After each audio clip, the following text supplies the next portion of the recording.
বন্ধুরা, আজকে আমার শ্রী শ্রী ভগবদ্গীতার দ্বিতীয় অধ্যায়ের তৃতীয় দিন।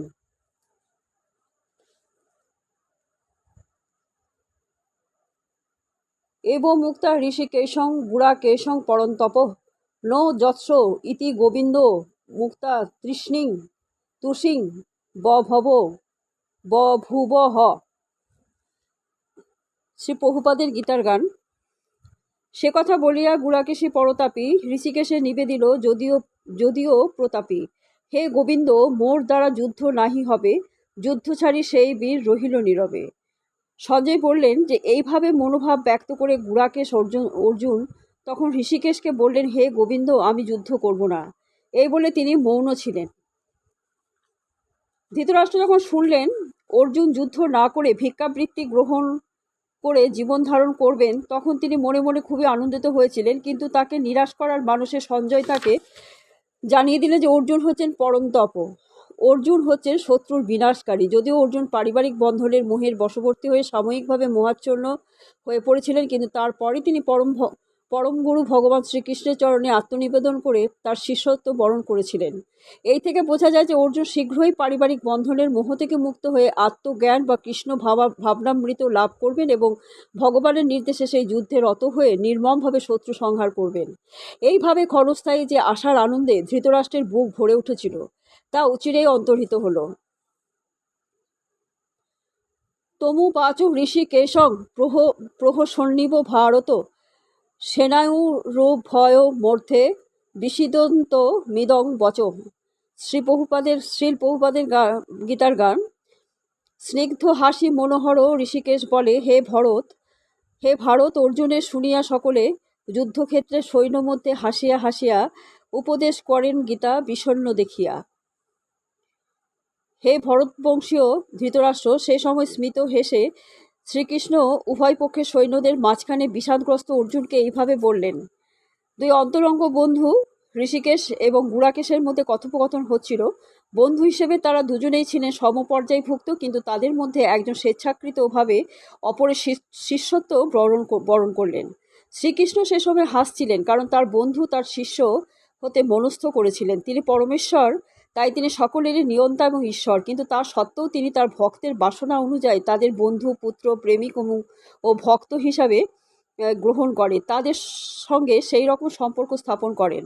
কিন্তু তার ভক্ত যখন তার শিষ্যত্ব বরণ করে তাকে গুরু হিসাবে গ্রহণ করেন, তখন তিনি গুরুর ভূমিকা গ্রহণ করে গুরুবৎ গাম্ভীর্য সহকারে উপদেশ দেন। এখানে আমরা দেখতে পাই যে গুরু ও শিষ্যের মধ্যে কথোপকথন হয়েছিল যুদ্ধক্ষেত্রে দুই সেনানীর মাঝখানে, যার ফলে সেই কথা শ্রবণ করে সকলেই লাভবান হতে পেরেছিল।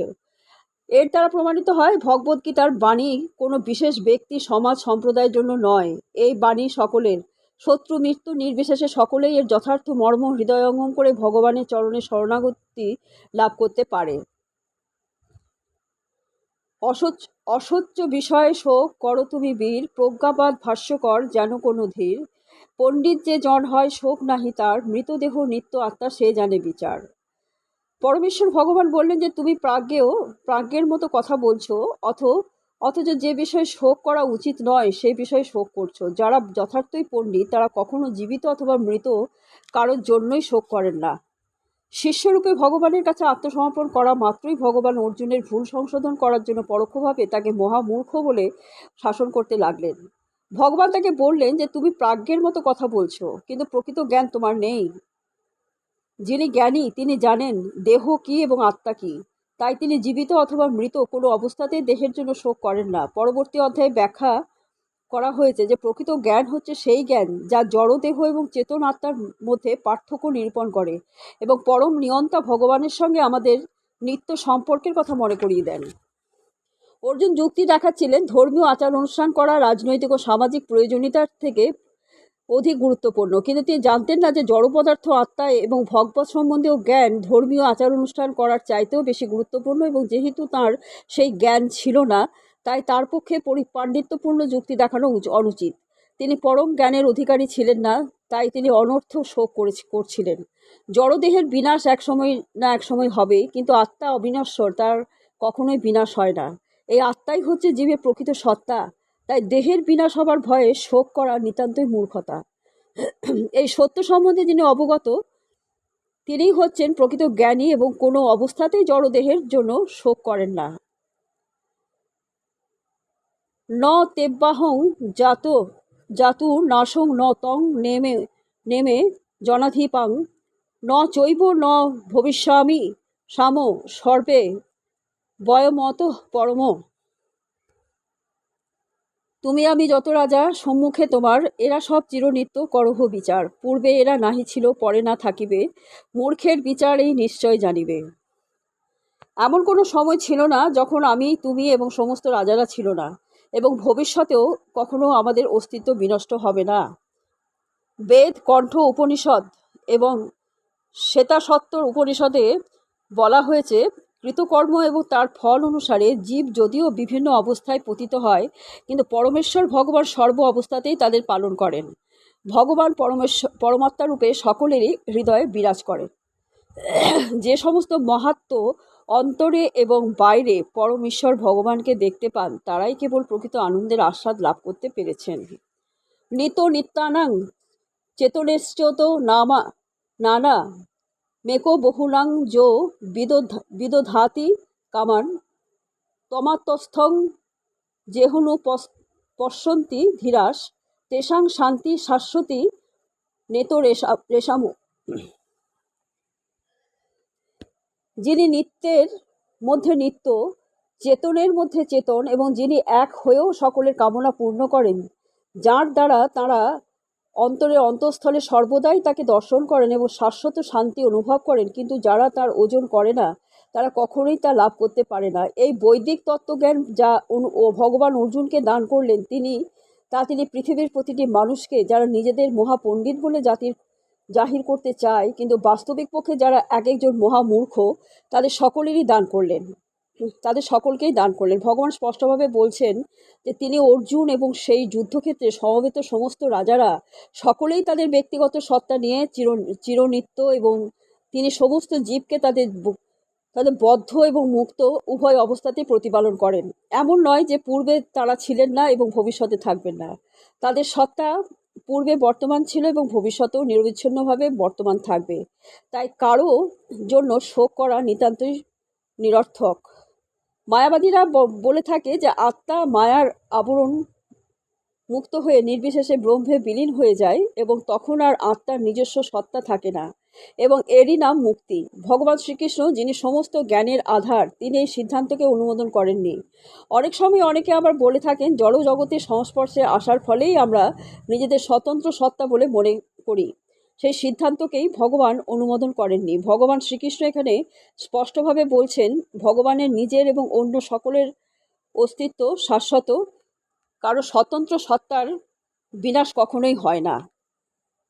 একথা উপনিষদেও বলা হয়েছে। শ্রীকৃষ্ণের মুখনিসৃত এই সমস্ত কথাই সম্পূর্ণ নির্ভুল, কারণ তিনি কখনোই মায়ার দ্বারা প্রভাবিত হন না। জীব সত্তার ব্যক্তিগত স্বাতন্ত্র্য যদি সর্ব অবস্থায় বজায় না থাকতো, তবে ভগবান শ্রীকৃষ্ণ কখনোই বলতেন না যে ভবিষ্যতে কখনো এর বিনাশ হবে না। মায়াবাদী তার্কিকেরা বলতে পারে শ্রীকৃষ্ণ যে ব্যক্তি স্বাতন্ত্র্যের কথা বলেছেন তা অপ্রাকৃত স্বাতন্ত্র্য নয়, তা হচ্ছে জড় স্বাতন্ত্র্য। কিন্তু এই যুক্তি মেনে নিলেও প্রশ্ন থেকে যায় যে তাহলে ভগবান শ্রীকৃষ্ণ তার নিজের সম্বন্ধে যে স্বাতন্ত্র্যের কথা বলেছে সেটা কি ধরনের স্বাতন্ত্র্য? শ্রীকৃষ্ণ বলেছেন যে তিনি অতীতেও ছিলেন এবং ভবিষ্যতেও থাকবেন। তিনি নানাভাবে তার নিজের সম্বন্ধে বলেছেন এবং তিনি ঘোষণা করেছেন ব্রহ্মজ্যোতি হচ্ছে তার অঙ্গকান্তি। শ্রীকৃষ্ণ তার অপ্রাকৃত স্বাতন্ত্র্য সবসময়ই বজায় রেখে গেছেন, যদিও তাকেও সীমিত চেতনা বিশিষ্ট বদ্ধ জীবাত্মা বলে মনে করা হয়। তবে ভগবদ্গীতাকে কখনোই পরম তত্ত্বজ্ঞান সমন্বিত শাস্ত্র হিসেবে গ্রহণ করা যাবে না।